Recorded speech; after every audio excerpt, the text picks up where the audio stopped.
Hi, I'm State Representative Kurt Vail of the 52nd Assembly District, representing the towns of Somers and Stafford. We're here today at Horse Ridge Cellars in beautiful Stafford. I'm here with Tessie the cow, and we're about to go behind the veil at Horse Ridge Cellars.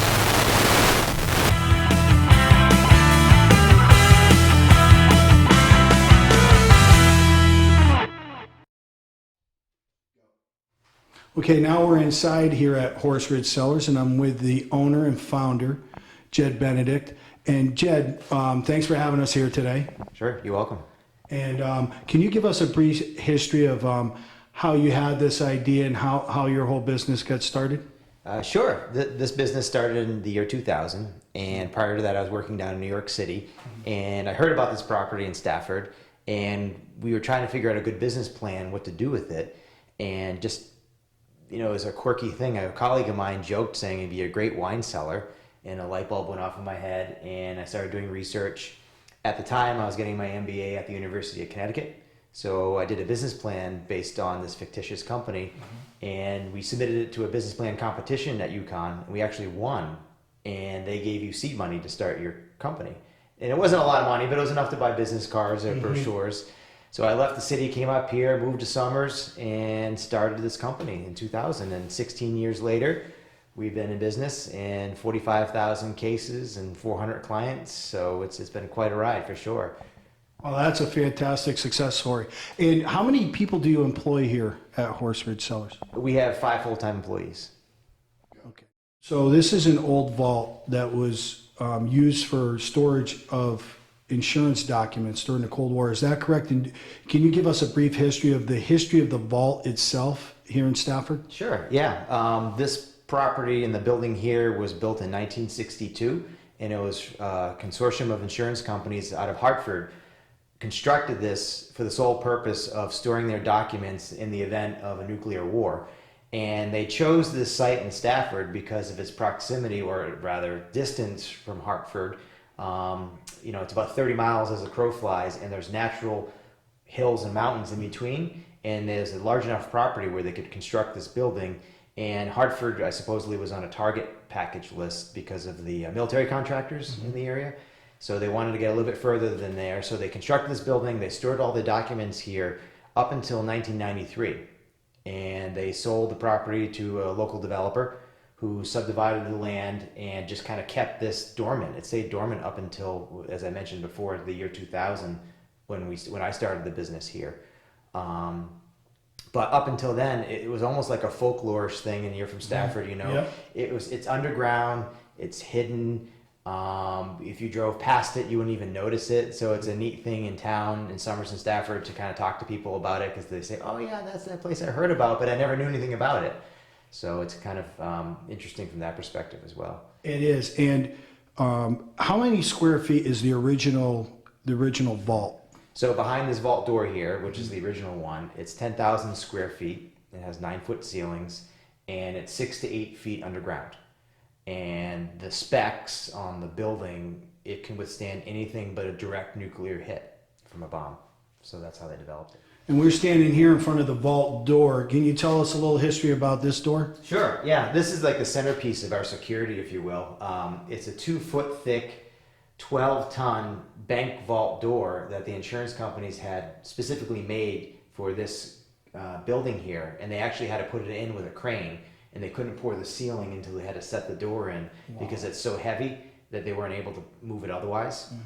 And this is like the cornerstone of our security. It's you know, one of those typical big rolling tumbler doors that gets shut at night and locked.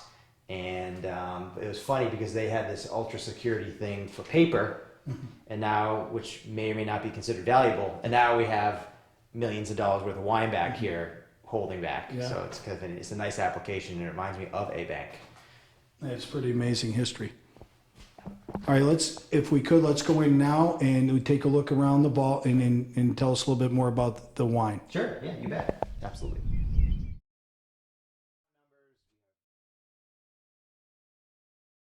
We'll go. You mentioned earlier that you have 45,000 cases of wine here. What is the average value of, you know, a case of wine here? Well, obviously, if you're paying to store wine here, it's not cheap. Yeah. And the average, ranges from $100 to maybe $200 a bottle if you were to average it out. Clearly, we have bottles that are worth a lot more than that, and some that are worth less than that.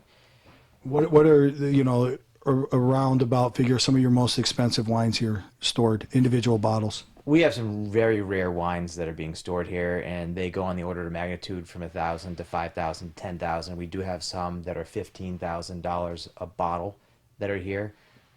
We also have some very rare historical wines here. We have, believe it or not, several wines from the early 1800s that people are storing here as well. Or where do most of your wine come from? From here in the state, across the country, abroad? It's actually a mix of all of the above. We have clients that live in the state, around the country, around the world, and they purchase wine in the United States, whether it's from a vineyard or from a wine shop, and that ultimately finds its way over to us here.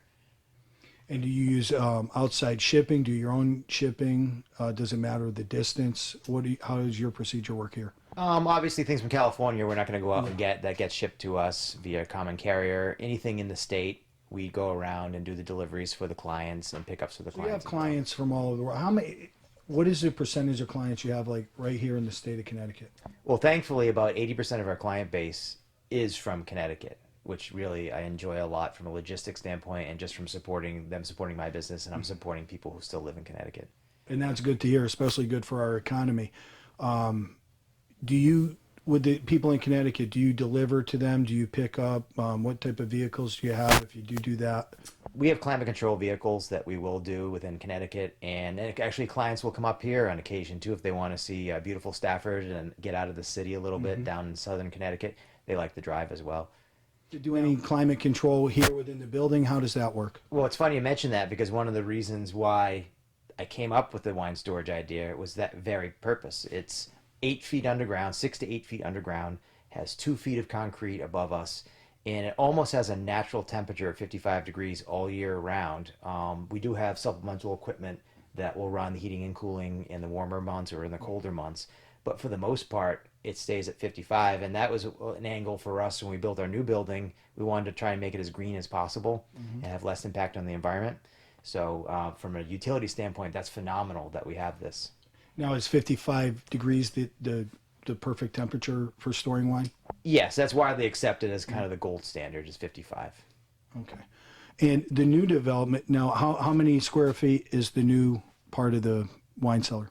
So we maxed out this one at 10,000 square feet, and the new one is at 14,000 square feet, and it has higher ceilings, which allows us to put shelving up a little bit higher, too. So is there any legislation or anything that's been done in Hartford in the past that you've experienced in your 16 years of business that have made things either better or worse for you? Well, definitely a piece of legislation a number of years ago where they allowed wineries and vineyards to ship directly into the state to consumers. That has been a tremendous boost for my business and also for consumers and the state's revenue coffers because they were now getting their tax revenue, sales taxes from that.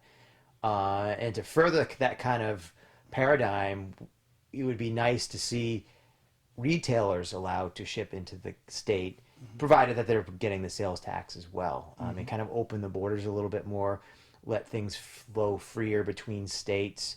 With the internet, that's changed the paradigm of how businesses operate today. And it's not just your local shops or whatever business line you're in. Now you can buy goods and services from anywhere in the country. Whereas wine is restricted, whereas I can get any other product from any other place in the state or country. Wine has a restriction on it. So it'd be nice to see folks up where you work on that piece of it a little bit too. Well, it's good to get a local business owner's perspective on what we're doing in Hartford. We have a lot of really great businesses that we've seen even in doing this show. So it's good to get your perspective, and that's something that maybe we can work on together in the future. Yeah, that'd be great. Excellent. And I want to thank you, for even inviting us here today. This place is awesome. We did a show before I was elected in office years ago, and we had a lot of fun up here. And I want to thank you for having us here, and anything we can do in the future, please let us know. My pleasure. My pleasure. I'm always, thoughtful of opening up and showing people locally what we do because we're kind of underground and no one really knows what we do up here. So more than happy to help. Okay, and is there a website people can go to if they either want to store wine or they want to see more about Horse Ridge Cellars? Sure. Yeah, it's the name of the company. It's horseridgecellars.com. Pretty straightforward. So people can, and it's a great website, has a lot of pictures on there. We do talk about the history and the association with Stafford in there too. So people might find it of interest. Very good. And thank you. Thank you very much. Yep.